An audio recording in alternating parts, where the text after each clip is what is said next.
What's up, gamers? So, this video is like extremely unscripted. Like, I didn't really have like, I have a set of topics that I want to hit and stuff I want to talk about, but I didn't really write anything down on what this video was supposed to be. So, again, unscripted, sorry. And again, I have to record something, so you get to see me play again. This time, Final Fantasy 14. Be very excited. Just got back into it. Big W's over here. But anyways, so I kind of want to talk about something that I've always found very interesting. So something that I've really been into since I was young is the development process for different types of media and like, COD content and that stuff, or how it was made. For example, ever since when I was really young, I was really into that one movie that talked about the history of Pixar, like how it came to be, and then the development of like their first three movies. Because I don't know, I found it neat, bro. I also really like learning about COD content and what's the thing, COD content and the development of video games. May that be like Halo, Final Fantasy. I don't care. I've always really liked that stuff. And lately, I've been really getting into the development of music, music demos or all that stuff. And I came across this song by MJ, Michael Jackson. What the hell? Hold on, I don't wanna do this. Get me out of here. Anyways, I'm a big fan of MJ, and I've heard like all his albums down, forward, backward, straight, and forward. So I'm always looking for more niche music to listen from him, and that usually takes me down the rabbit hole of content, or in more evil terms, music that's not his, or songs in which he's featured. We Be Balling is such a good song. Anyways, so I was scrolling through Reels a couple of days ago, and I came across this Reel which talked about niche MJ music, and the song they were talking about is called Shout. Now, Shout was a cut song from the Invincible album, so you already know I was elated. I was so freaking excited because I love Invincible. I think it's one of his best albums. I think it's an album with no skips. I think it's a good album. So I went in to check it out, and when I started listening to it, it all just kind of clicked, bro. Like it all just started making sense. So before that, I have to give you a little context about the album itself. So Invincible was like a really big project from what I've heard and seen. I don't know, I wasn't there, I wasn't born yet, but I know that it was a pretty big project with 30 million doubloons thrown into it, and with that comes a lot of songs that were cut. For example, Escape is one of my favorite songs ever, and it's just not there because it was cut. But the point is, you are running, you jerk. Anyways, I love Invincible, but there's one song in it which I don't like that much. A song that makes me go, you're here. And it's still a good song. Like, if it was between this and like, I don't know, mumble rap, I pick this, obviously. But I do admit that it's the weakest song in the album, and that's 2000 Watts. I get that you might like it, or someone here might like it, which is understandable. Like, I can see why someone would enjoy that song. But I do feel that 2000 Watts is the weakest one, because compared to the other songs in the album, it doesn't really fit. Like, the Invincible album is a very smooth album, in my opinion. Like, even the hardest hitting songs like Threatened or You Rock My World have like this very fluid sense to it. They don't kind of like boom, boom, boom, boom hit you very hard. I feel like 2000 Watts does. So it feels kind of jarring compared to like the other songs in the album. And on top of that, this is also famously the only song in which MJ sang in his lower register, which is kind of weird. Like, just out of nowhere you sing like this and then you never do it again. So you're just kind of like, okay, I mean, it's cool, I guess, but why did you do that? Why do you do that?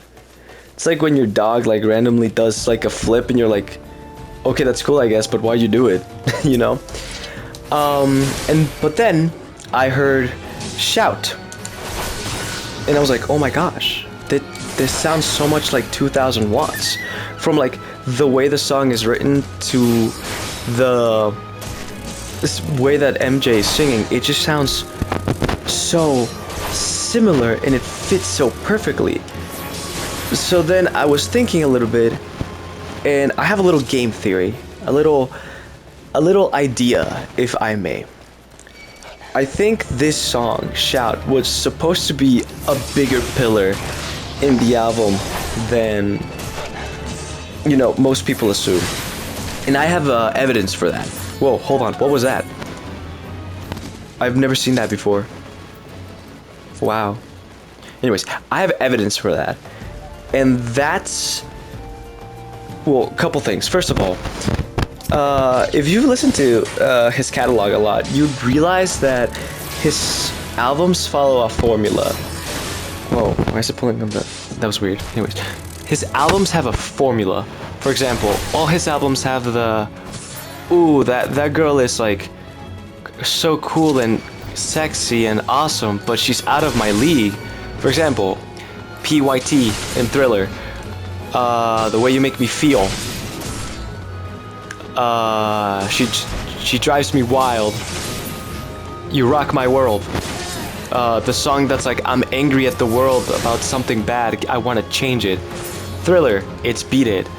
Bad, it's Another Part of Me. Dangerous is Jam.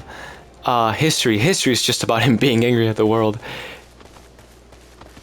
Invincible doesn't have that song. Invincible doesn't have the angry song, the one in which the world sucks. Why are you this way? And gets angry. And that's because I think Shout was supposed to be that song. Because that's what he's singing about. He's talked, like, his opening, like, phrase is about, like, kids killing each other because they're part of gangs. Like this was I feel like this song was supposed to be that angry song, you know what I mean? What the hell? I don't even know what I'm clicking at this point. I'm just giving out commands. Get him to Polo. On top of that, which already felt kind of jarring, because you kind of notice, even if you don't notice that that's the style that he uses, you kind of feel it. You feel like the album's missing something, and that's one of the bad things about it, that it's missing that song, and you can kind of feel it. It kind of hits on that with The Lost Children and Cry, but it doesn't have like the same you know? So that's one thing that's one of my evidences. The second thing is 2000 watts. So as I mentioned before, the reason why I don't like 2000 watts, it's because it kind of just feels like there, and Michael just kind of sings like, eh. So when you hear, oh hi, oh, why are you mugging on me? Oh, he was waiting on someone. That's what. Oh, that's so cute. That is so cute. Anyways, so when you hear 2000 watts and shout to shout, 2000 watts and shout back to back, they sound super similar.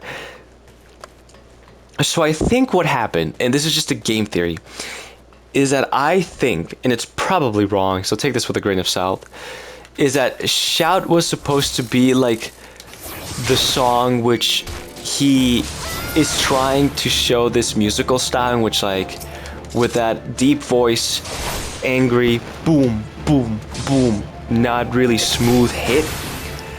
And then 2000 watts was supposed to be like the song in which he goes, okay, I'm gonna have a little fun, guys. This is gonna, okay, we're just like, it's kind of neat sound and like just, it's gonna be funny.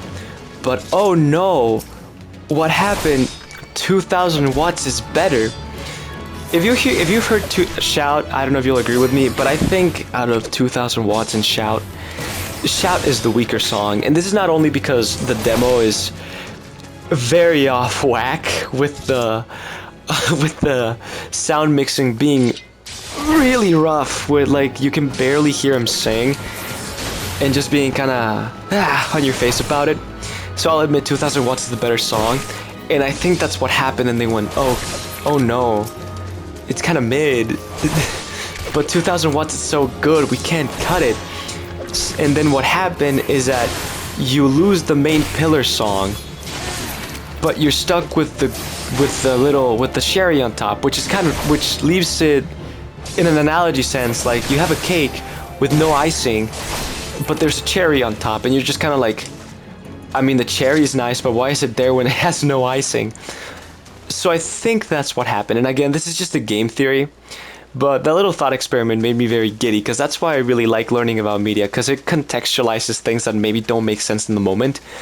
Like, it changed 2000 watts from being a mid-song to still being a mid-song, but now you understand why it's like that, you know? But yeah, I just kind of wanted to talk about that because I thought that was really neat.